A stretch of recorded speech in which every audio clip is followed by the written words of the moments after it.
Welcome to the Windows Computer and Technology channel, and the last Patch Tuesday update that arrived in March for Windows 11, which is the KB5079473, has done a little change to File Explorer.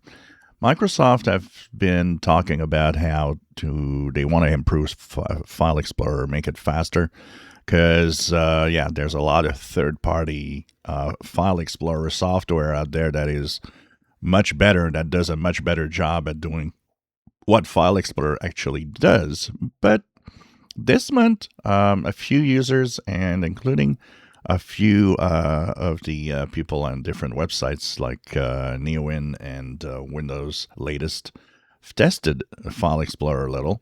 And I also played with it a little more. And I have to say that it indeed seems to be faster at finding the stuff that I want. So an example here, a big folder that I have, which is for the emulation of a Commodore 64, seems to find things a lot faster on the computer. That speed that we just seen here is kind of remarkable when you think about it.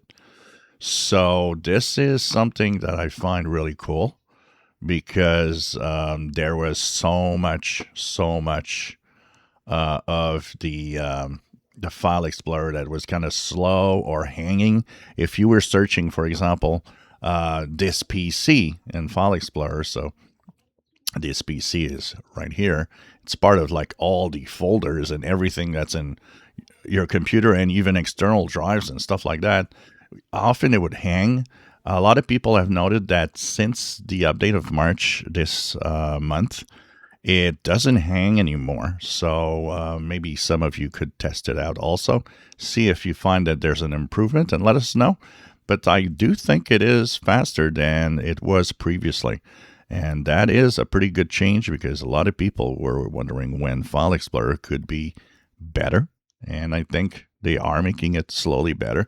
They are saying still a lot of way to go, but they are saying that they are working on making File Explorer better throughout the year. If you enjoy my videos, please subscribe, give us thumbs up. Thank you for watching.